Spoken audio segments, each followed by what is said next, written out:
Welcome to पाठशाला study academy. बच्चों, आज फिर से हम लोग पढ़ने जा रहे हैं कुछ अच्छा कुछ नया, कुछ बहुत ही इम्पोर्टेंट मैथ्स का टॉपिक है आज, ये रेशियो एंड प्रोपोर्शन का।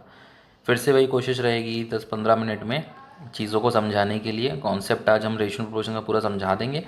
उसके बाद क्वेश्चन ऐसे रिलेटेड जो भी होंगे वो हम सेकेंड लेक्चर में कवर अप करेंगे। बाकी हमारी शीट्स वगैरह और जो भी हमें प्रॉब्लम्स एग्ज़ाम्स में आ सकती हैं वो हमारी प्रिपेयर हो गई हैं। आप हमारे टेलीग्राम चैनल पे या व्हाट्सएप पे कहीं पे भी हमसे वो चीज़ ले सकते हो विदाउट एनी इश्यूज़। आप हमको वहाँ पे टेक्स्ट करो या मैसेज करो या फिर आप ग्रुप ज्वाइन कर लो टेलीग्राम का।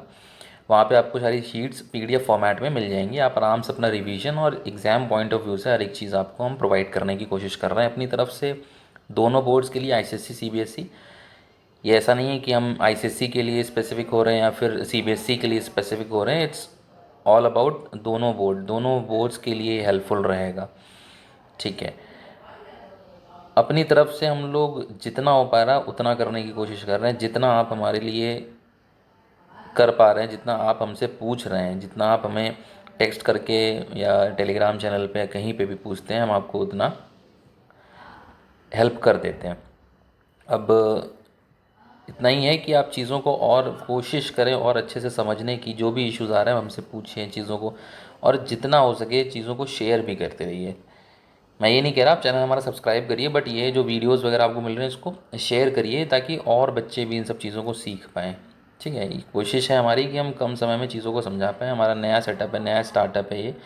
बेसिकली ड्यू टू लॉकडाउन हमने ये किया है ताकि जो हमारे बच्चे हमसे जुड़े हुए हैं उनको कोई भी प्रॉब्लम ना आए आने वाले एग्ज़ाम्स में। ठीक है, क्योंकि एकदम से एग्ज़ाम्स ओपन होंगे और एकदम से चीज़ें होंगी, तो उन सब चीज़ों को देखते हुए हम ये कोशिश कर रहे हैं कि कम समय में आपको चीज़ें समझ में आए। तो बच्चा, अब हम लोग रेशियो प्रोपोर्शन स्टार्ट कर देते हैं कि कैसे क्वेश्चंस, मतलब बेसिकली आज हम कोशिश करेंगे रेशियो प्रोपोर्शन आपको समझा देंगे पूरा कि रेशियो क्या है, प्रोपोर्शन क्या है।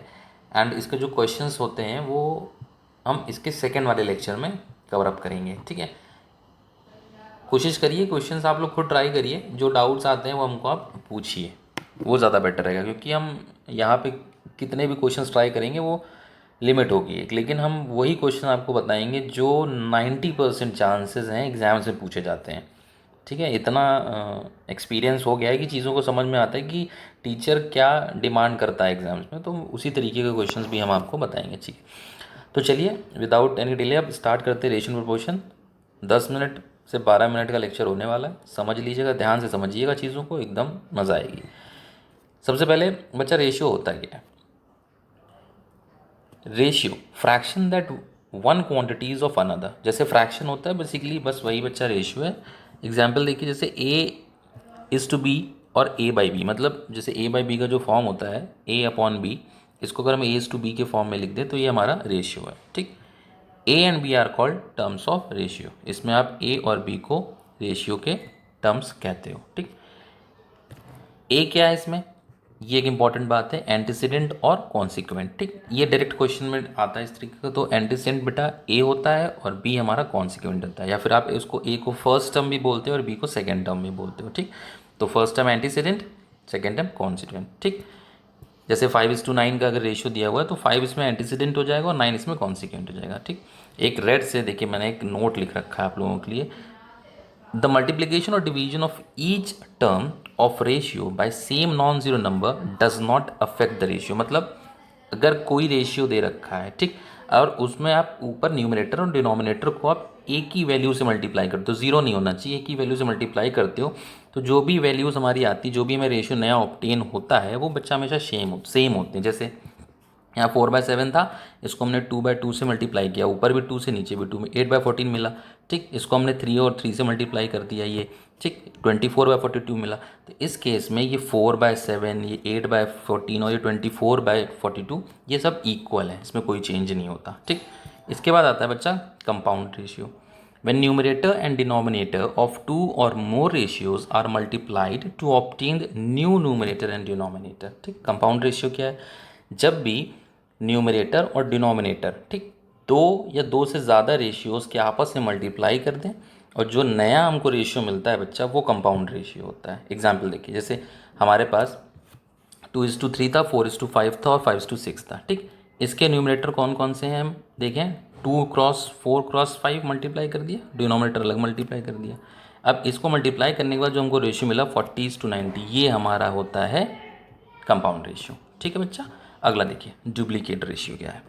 मैंने ratio is compounded with itself, मतलब अपने ही रेशियो से ही मल्टीप्लाई करेंगे। जैसे अभी हम ऊपर मैंने क्या किया कि अलग अलग रेशियो की वैल्यूज़ को, जैसे इसको 2 को 4 को और 5 को मल्टीप्लाई किया था, लेकिन अब इस केस में उसी वैल्यू को अपने से ही मल्टीप्लाई कर देंगे। मतलब अगर 2:3 था तो इसको इसी से ही मल्टीप्लाई कर देंगे, मतलब 2 × 2 और 3 × 3। ठीक है, तो उस केस में ये क्या हो जाएगा, a² = b² हो जाएगा। तो ये बच्चा क्या होता है, डुप्लीकेट रेशियो ऑफ a/b। इसके बाद आता है ट्रिप्लीकेट रेशियो। वही चीज़ है, अभी 2 बार मल्टीप्लाई किया डुप्लीकेट रेशियो, 3 बार मल्टीप्लाई कर दीजिए तो बन जाएगा ट्रिप्लीकेट रेशियो। ठीक। अब इलस्ट्रेशन मतलब हमने कुछ इसी रेशियो से रिलेटेड 2 क्वेश्चन आपको समझाने की कोशिश करी है।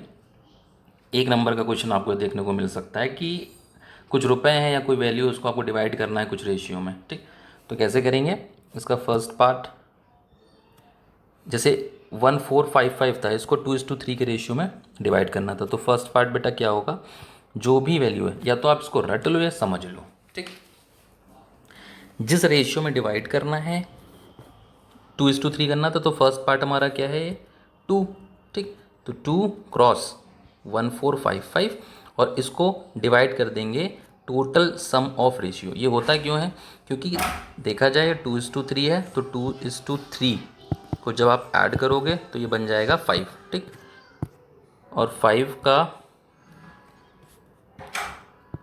का ही सम हमारा 1455 के बराबर है। क्यों, क्योंकि इसको इतने ही पार्ट में डिवाइड करना है। ठीक, तो टोटल जो रेशियो का सम होगा वो 1455 के बराबर होगा। तो टोटल 5 = 1455। ठीक, और वैल्यू हमें किसकी निकालनी है, अब पहले 2 की निकालेंगे, फिर 3 की निकालेंगे। तो यूनिटरी मेथड यहाँ पे अप्लाई कर दीजिए। अगर 5 की वैल्यू 1455 के बराबर है तो 1 की वैल्यू हो जाएगी 1455 डिवाइडेड बाय 5। ठीक, और फिर आपसे पूछा है 2 की वैल्यू क्या होगी, तो इसी को आप 2 से मल्टीप्लाई कर दो, मतलब 1455/5 मल्टीप्लाइड बाय 2। ठीक, यही मैंने इस वाले केस में किया। ठीक है बच्चा।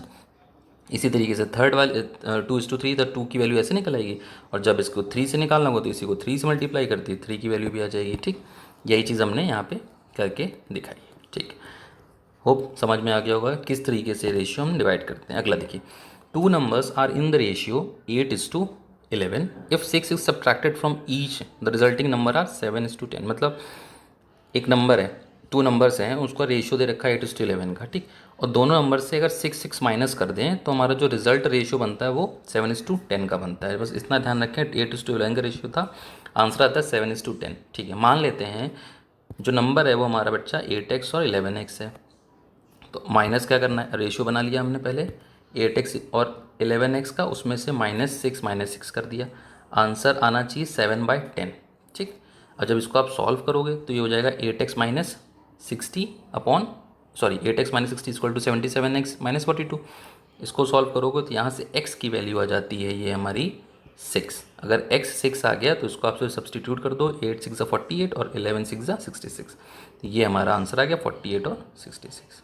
ठीक है, एक बार और इसको समझ लीजिएगा, आ जाएगा समझ में। ठीक है, वीडियो है तो आप बार में इसको फिर से सुन सकते हैं, कोई दिक्कत नहीं है, मैं थोड़ा जल्दी जल्दी पढ़ाने की कोशिश कर रहा हूँ। फिर आता है हमारा रेशियो का proportion. 4 quantities are said to be in proportion when the ratio of first 2 quantity is same as the ratio of last 2 quantity। मतलब जब पहली 2 क्वांटिटी का रेशियो, ठीक, पहली 2 क्वांटिटी का रेशियो दूसरी 2 क्वांटिटी के बराबर हो तो इन दोनों को हम कहते हैं आपस में क्या है, प्रोपोर्शन। मतलब ये चारों वैल्यू क्या हो जाएंगी बच्चा, प्रोपोर्शन में। ठीक है, सिंपल सी बात थी, प्रोपोर्शन क्या है, जब भी 2 रेशियो दूसरे 2 रेशियो के बराबर होंगे तो वो चारों वैल्यूज़ हमारी प्रोपोर्शन में होती हैं। ठीक, if 4 quantities if 4 quantities be in proportion then the product of extreme is equal to product of mean। बहुत ही इंपॉर्टेंट लाइन है ये, इससे बहुत सारे क्वेश्चंस करने को मिलेंगे। ठीक, कई बार पूछेगा आपसे मीन निकालो, ये निकालो, फर्स्ट टर्म निकालो, थर्ड टर्म निकालो, तो कैसे निकालना है, product of extreme is equal to product of mean. मतलब अगर a is to B is equal to C is to D है तो a cross d is equal to b cross c। ध्यान से समझिएगा, a cross d into is equal to b cross c। ठीक है, proportion में be written as, देखिए जैसे मान लीजिए मैंने समझाने की कोशिश करी 3:2 इज प्रोपोर्शन टू 135:90। इसमें ये फर्स्ट टर्म है, ये सेकेंड टर्म है, ये थर्ड टर्म है और ये फोर्थ टर्म है, ठीक है। सेकेंड टर्म और थर्ड टर्म को मीन कहते हैं और इसको बच्चा क्या कहते हैं, फर्स्ट टर्म और फोर्थ टर्म को एक्सट्रीम्स, ठीक है। तो product of mean is equal to product of extreme. इसके बाद आता है continued proportion.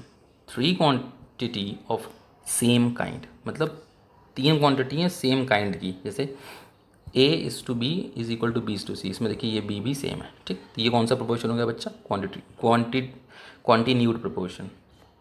ABC is continued proportion. फिर आता है direct proportion. Ratio of first 2 term is equal to ratio of last 2 term, मतलब पहले 2 टर्म का रेशियो और लास्ट 2 टर्म का रेशियो इक्वल होगा। इनडायरेक्ट प्रोपोर्शन क्या होता है, indirect proportions a greater number requires a smaller number and vice versa, ठीक है। अब इनडायरेक्ट प्रोपोर्शन के अंदर देखिए कैसे फोर्थ प्रोपोर्शन निकालना है, कैसे मीन प्रोपोर्शन निकालना है, कैसे थर्ड प्रोपोर्शन निकालना है, ये समझ लीजिए। फोर्थ प्रोपोर्शन निकालने की सेकंड टर्म को थर्ड से मल्टीप्लाई करें और फर्स्ट टर्म से डिवाइड कर दें, रटने वाली बातें हैं ये। जब अभी हम नेक्स्ट लेक्चर, जब हम नेक्स्ट इसका वीडियो अपलोड करेंगे, क्वेश्चंस जिसमें हम कराने की कोशिश करेंगे, उसमें हम आपको ये सब चीज़ें रटाएंगे नहीं, आपको कॉन्सेप्ट से समझा देंगे, ठीक, सेप्ट के साथ कि किस तरीके से क्वेश्चंस को सॉल्व करना है, कैसे फर्स्ट टर्म निकालना है, कैसे सेकेंड टर्म, कैसे थर्ड, कैसे फोर्थ, ठीक है। एक तो फॉर्मूला ये लगेगा, ये ज़रूर याद रखिएगा मीन प्रोपोर्शन निकालने के लिए। क्वेश्चन आता है direct find the mean proportion, तो अंडर रूट AB, ठीक, AB मतलब जो भी वैल्यू दी होंगी वो अंडर रूट में कर दी, मीन प्रोपोर्शन आ जाएगा। Third proportion is equal to B² A, ठीक है। होप इतना आपको अभी तक समझ में आ गया हो, ठीक। जो कुछ समझ में ना आए हो आप में व्हाट्सएप कर सकते हो या फिर इंस्टाग्राम या कहीं पे भी मैसेज करिए। बेसिकली ऐसा कुछ है नहीं इसमें, बस मैंने एक इंट्रोडक्टरी पार्ट आपको रेशियो प्रोपोर्शन का दे दिया है। मेन इसमें क्वेश्चंस का ये तरीका है कैसे क्वेश्चंस को करना है। तो होपफुल मैं कोशिश करूँगा आने वाले इसमें 2 या 3 वीडियोज़ और अपलोड कर दूँगा जिसमें आपको क्वेश्चंस करने के तरीके बता दूँगा, ठीक है। आपको और अच्छे से चीज़ें समझ में आ जाएंगी। वर्कशीट्स के लिए आप हमको टेलीग्राम चैनल पर ज्वाइन करें, वहाँ पर हम इसकी वर्कशीट्स अपलोड कर देंगे, क्वेश्चन अपलोड कर देंगे, आपके लिए बेस्ट हर एक चीज़ प्रोवाइड करने की कोशिश कर रहे हैं। ध्यान रखिएगा एग्ज़ाम पॉइंट ऑफ व्यू से सब कुछ कर रहे हैं, जो भी एग्ज़ाम्स में टीचर चाहता है हम वो बताने की कोशिश करेंगे। वही क्वेश्चन, ऐसा नहीं है कि आप सोचें 50 क्वेश्चन 60 क्वेश्चन, नहीं, हम आपको भले ही 10 क्वेश्चन दें लेकिन ऐसे देंगे कि वो उसी रेलेवेंट होंगे, वैसे ही क्वेश्चन वो एग्ज़ाम से पूछे जाते हैं, ठीक है। होप आपको चीज़ें और अच्छी लगी होंगी, समझ में आ रहा होगा रेशियो प्रोपोर्शन का भी ये पोर्शन थोड़ा सा, ठीक है। बाकी नेक्स्ट वीडियो में जल्दी इसका अपलोड कर देंगे। Thanks for watching guys, thanks a lot, thank you very much. मिलते हैं फिर से नेक्स्ट वीडियो के साथ, नेक्स्ट कुछ क्वेश्चंस और नेक्स्ट इंपॉर्टेंट बातों के साथ। तब तक के लिए be happy and see you soon guys.